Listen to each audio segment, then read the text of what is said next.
很多人炒苦瓜味道重還花澀，杏鮑菇下鍋很容易出水。今天用苦瓜搭配杏鮑菇，分享一道好吃又營養的下飯菜。首先我們來處理苦瓜，把苦瓜的兩頭切掉，對半剖開。我們一定要把裡面的瓜子、白色的瓜瓤刮乾淨。這裡跟大家說一下，苦瓜的大部分苦澀味就藏在这層白色的瓜瓤和瓜子上面。刮乾淨之後，苦味會減少很多。處理乾淨之後，我們把苦瓜切成4等份。接下來用斜刀把苦瓜切成厚薄均匀的片，厚度控制在1元钱硬幣的厚度就刚刚好。切太薄，在醃制的過程中很容易斷；切太厚又不容易入味。看似平淡無奇的苦瓜，其營養十分豐富，富含豐富的膳食纖維、維生素 C 以及多種礦物質。夏天多吃苦瓜，清熱解膩，味道雖然微微花苦，但是對身體非常有益。全部切好，裝進大一點的碗中。我們加入白糖來醃制。很多人會好奇，苦瓜為什麼要用白糖醃制？白糖醃制可以吸出苦瓜裡面多餘的苦水，進一步減輕苦澀味，還可以鎖住苦瓜的脆感。接下來準備西紅柿。挑選西紅柿，優先挑選這種還帶着綠色果蒂的，新鮮度更高。在西紅柿的頂部劃上10字花刀。西紅柿去皮的方式有好幾種，可以用明火烤。我個人覺得用開水浸泡這個方法，家常操作更方便快捷。放進大一點的碗中，倒入滾燙的開水，浸泡大約5分鐘左右。趁這個時間，我們來處理杏鮑菇。洗乾淨的杏鮑菇把頭尾切掉，先切成菱形塊，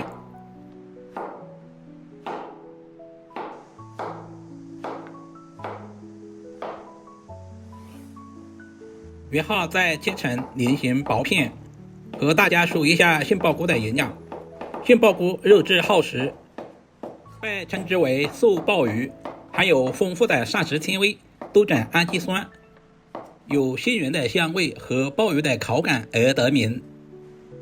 全部處理好，放在大一點的碗中備用。接下來準備幾個新鮮的雞蛋，打在碗中，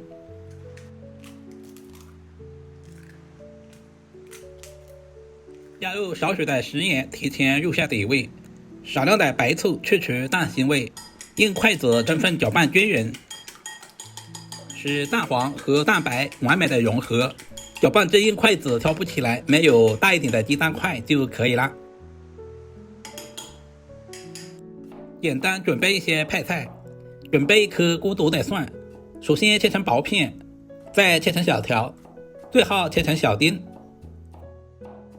蒜子切小一些，這樣方便釋放出蒜香味。全部切好，放在盤中備用。這個時候的苦瓜也已經醃制好了，醃出了很多的苦澀味。這裡我們就不需要清洗，因為加入清水清洗之後，苦瓜會吸附大量的清水，在炒制的過程中很容易出湯，吃起來不爽脆。我們盡可能的把水控乾一些，這樣方便下一步的入味。全部處理好，放在盤中備用。現在的西紅柿也已經浸泡好了，很輕鬆的就把外皮給撕下來了。去完皮的西紅柿晶瑩剔透，看着都特別有食慾。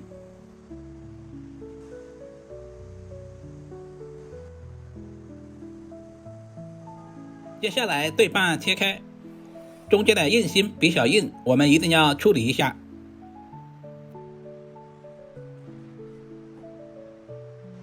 最後切成小塊。西紅柿是一種營養豐富的食材，不管是涼拌還是炒雞蛋，都深受小朋友們的喜歡。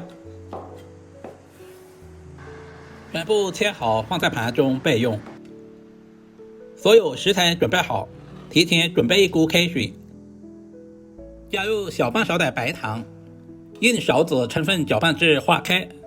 我們要把杏鮑菇焯水，加入白糖可以去除杏鲍菇自带的土腥味，同時還可以去除裡面的草酸。焯水的時間不需要太長，水開以後大約在10秒左右就直接撈出來。不然的話，杏鮑菇的水溶性營養很容易溶解在水中。菇中加入少許的食用油，油溫燒熱以後倒入雞蛋液，輕輕推動蛋液，讓它快速定型。炒雞蛋其實沒有什麼複雜的技巧，油溫不要太低，定型之後就劃成大塊，不要反覆不停攪拌，炒老了雞蛋就會發硬，定型就盛出來備用。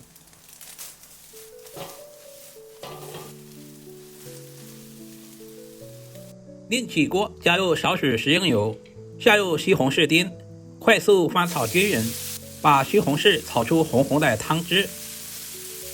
西紅柿的酸甜味全部藏在汁水裡面，所以我們一定要多翻炒一會兒，這一步千萬不能省略。大約翻炒1分鐘左右，使西紅柿充分的釋放出酸甜味。接下來加入切好的蒜末，稍微翻炒幾下，把蒜末炒出蒜香味。接下來把控干水分的苦瓜直接倒在鍋裡，快速翻炒均勻，把苦瓜表面的水汽炒乾一些。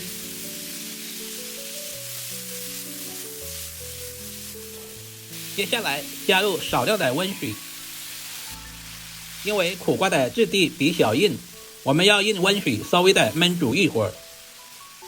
湯汁燜乾以後，我們再下入焯水的杏鮑菇，快速翻炒均勻，使杏鮑菇、苦瓜以及西紅柿幾種食材完美的融合。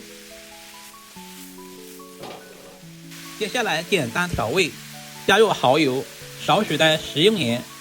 我們這裡就不需要添加五花八門的調味料，吃的是食材的本味。充分的翻拌均勻，最後加入炒好的雞蛋，使雞蛋和所有的食材完美的融合。親愛的朋友們，視頻都看到這裡啦，借您發財的小手點個讚再走唄。您的每一個點讚和留言都是我前進最大的動力，非常感謝。炒製成視頻中這樣完全成熟就可以出鍋啦。一道營養又下飯的苦瓜杏鮑菇炒雞蛋就這樣做好啦，是不是非常的簡單？整道菜顏色鮮亮好看，苦瓜帶一點點微苦，但是不澀烤，杏鮑菇脆嫩，雞蛋軟嫩，裹滿西紅柿鮮美的湯汁，特別的下飯。幾種食材搭配在一起，不僅增加了營養，同時豐富了口感。好了，視頻就簡單分享到這裡啦，我們下個視頻再見吧。